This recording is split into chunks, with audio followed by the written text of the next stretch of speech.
Segundo Samuel, capítulo de número 1, Davi mata o amalequita que lhe traz a notícia da morte de Saul.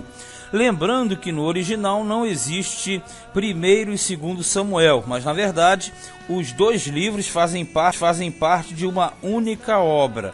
Então aqui, no que nós chamamos de segundo livro de Samuel, na verdade o original é a sequência dos fatos narrados no primeiro livro de Samuel. Mas o capítulo 1, verso 1 diz assim: E depois da morte de Saul, voltando Davi da derrota dos amalequitas, e ficando Davi 2 dias em Ziclag, você sabe bem a cidade, sucedeu ao terceiro dia que um homem veio do arraial de Saul com as vestes rotas e com terra sobre a cabeça. E sucedeu que, chegando ele a Davi, se lançou no chão e se inclinou. Bem, esse rapaz que vem correndo, esse amalequita, ele vem, e na verdade, ele sendo amalequita, ele vem dos prováveis inimigos de Davi, que foram os últimos, porque o último confronto de Davi foi com a amalequita. Então esse rapaz vem com a veste rota, quer dizer, rasgada, terra sobre a cabeça, que era aquele sinal de luto, de pranto, de dor, chegou, se lançou aos pés de Davi. E Davi lhe disse: De onde vens? E ele lhe disse: Escapei do exército de Israel. E disse-lhe Davi: Como foi lá isso? Peço, dize-me. E ele lhe respondeu: O povo fugiu da batalha, e muitos do povo caíram e morreram, assim como também Saul e Jonatas, seu filho, foram mortos. Veja bem, esse amalequita, ele chega contando o que aconteceu na peleja. A questão é que ele vai distorcer os fatos, pensando que ia se dar bem, e vai acabar entrando pelo cano. 5. E disse Davi ao jovem que lhe trazia as novas, você sabe, novas, as notícias: Como sabes tu que Saul e Jonatas, seu filho, são mortos? Então disse o jovem que lhe dava a notícia: Cheguei por acaso à montanha de Gilboa, e eis que Saul estava encostado sobre a sua lança, e eis que os carros e capitães de cavalaria apertavam com ele. E olhando ele para trás de si, viu-me a mim, e chamou-me, e eu disse: Eis-me aqui. E ele me disse: Quem és tu? E eu lhe disse: Sou amalequita. Então ele me disse: Peço-te, arremessa-te sobre mim e mata-me, porque angústias me têm cercado, pois toda a minha vida está ainda em mim. Veja, ele está distorcendo o fato. Nós sabemos que o fato verdadeiro, Saul pediu para o seu pajem de armas lhe matar.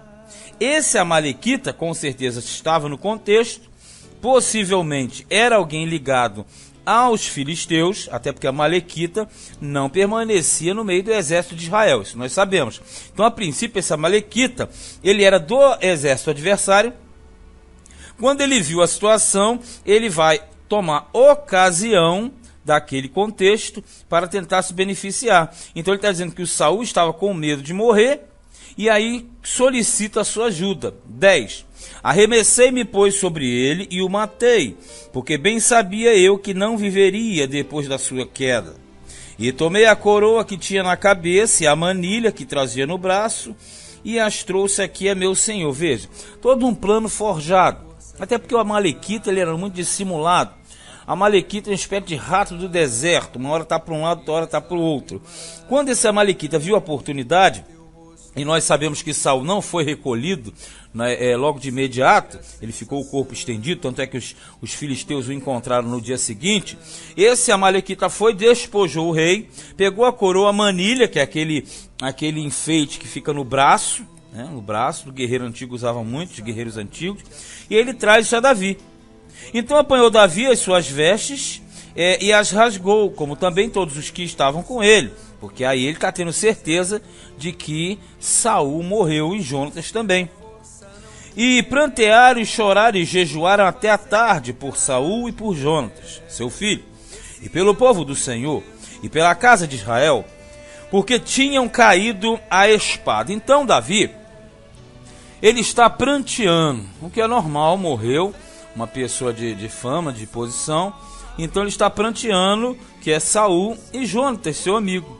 E disse então Davi ao jovem que lhe trouxera a nova, quer dizer, a notícia: de onde és tu? E disse ele, sou filho de um homem estrangeiro. Olha só, amalequita, aí já era.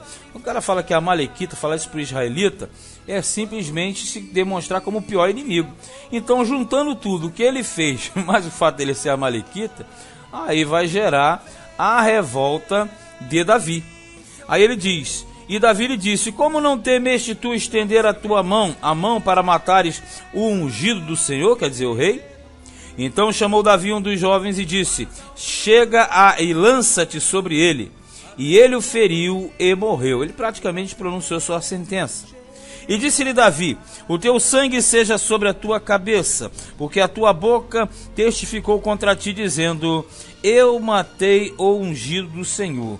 Então esse aqui tentou ser esperto e se deu mal, porque ele tentou fazer um benefício para Davi, achando que seria um benefício, e Davi, na verdade, o matou, porque se ele, com a própria boca, confessou tais atitudes, na verdade, ele era réu de morte, era réu de juízo. Agora, logo depois, a partir do 17, segue-se o pranto de Davi por Saul e Jonatas, pela perda do rei e do filho, que era amigo dele. E lamentou Davi a Saul e a Jonatas, seu filho, com esta lamentação, dizendo ele que ensinassem aos filhos de Judá o uso do arco.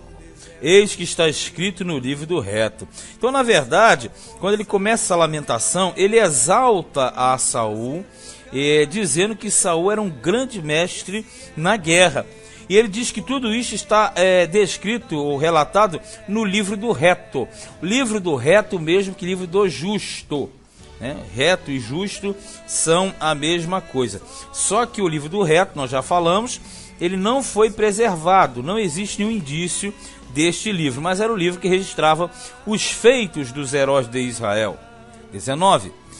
Ornamento de Israel, nos teus altos fui ferido, como caíram os valentes.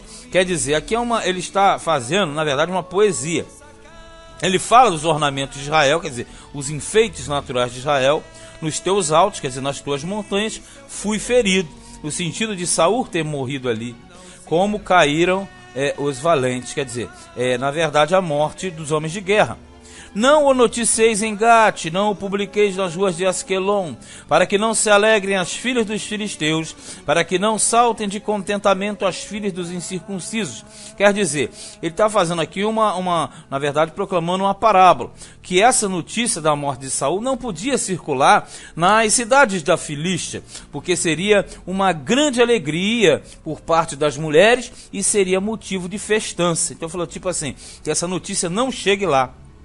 Vós, montes de Gilboa, nem orvalho nem chuva caia sobre vós nem sobre vós. Campos de ofertas alçados. Aqui é também uma alegoria. Ele fala das montanhas de Gilboa no sentido de que elas deveriam ficar em silêncio, em respeito à memória da morte de Saul e Jonatas. Aí fala assim, campo de ofertas alçadas, tipo assim, o campo de batalha foi na verdade uma grande oferta que foi oferecida a Deus através da morte de Saul e Jonatas.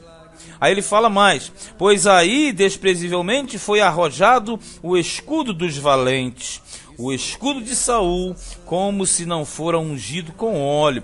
Quer dizer, porque foi ali que o escudo dos valentes, principalmente ele fala de Saul e Jonatas, foi tomado pelos inimigos, foi agredido. Aí fala assim, como se não fora ungido com óleo. Ou seja, aqui não é somente uma referência à unção com óleo que estava sobre a cabeça de Saul, não é isso, mas no sentido daquele verniz, uma espécie de envernizada que eles faziam com óleo nos escudos, para que o escudo ficasse lubrificado e que durante as pelejas, as lanças e as flechas, elas resvalassem ou ricocheteassem ao ter o contato com o escudo.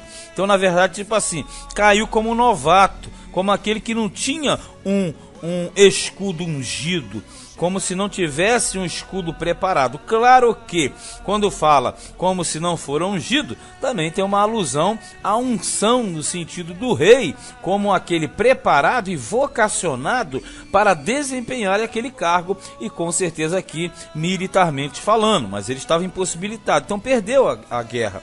23. Saul e Jonatas, tão amados e queridos na sua vida, também na sua morte se não separaram. Eram mais ligeiros do que as águias, mais fortes do que os leões. A expressão águia e leão também é hebraísmo, é uma forma cultural de se referir a homens de guerra. Homem como águia é o homem que tem visão aguçada, que é sagaz, que é rápido. E o leão é símbolo de força e vitalidade, é símbolo do rei, é símbolo de homem de guerra. Vós, filhas de Israel, chorai por Saul, que vos vestia de escarlata em delícias, que vos fazia trazer ornamentos de ouro sobre as vossas vestes. Ele está falando aqui no sentido de quê? De que todas as vezes que Saul e seu exército ia à peleja, voltava com um grande despojo. E esse despojo era distribuído entre as mulheres que se enfeitavam, se ataviavam com todas aquelas obras que eles recolhiam. 25. Como caíram os valentes no meio da peleja, Jonatas nos teus altos foi ferido. Os altos aqui, nos casos das montanhas de Gilboa. Angustiado estou por ti, meu irmão Jonatas. Quão amabilíssimo me eras.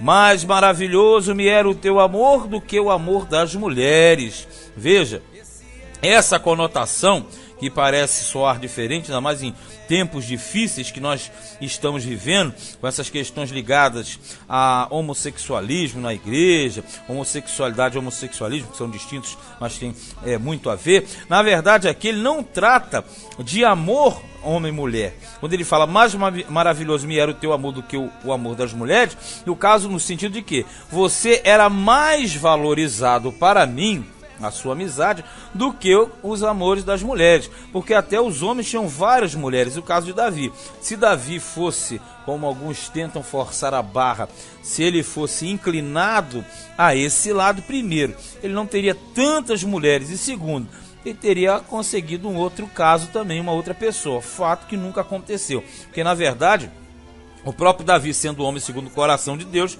nós sabemos que ele seguia a lei, e a lei de Deus era enfática contra tal prática, inclusive eram dignos de morte os que tais coisas faziam. 27. Como caíram os valentes e pereceram as armas de guerra. Então a proclamação, um grande pranto, um grande lamento de Davi, demonstrando o seu pesar, o seu sofrimento pela morte de Saul e seu filho Jonatas. Então, na verdade, aqui ele coloca como sendo uma grande perda para Israel a morte de Saul.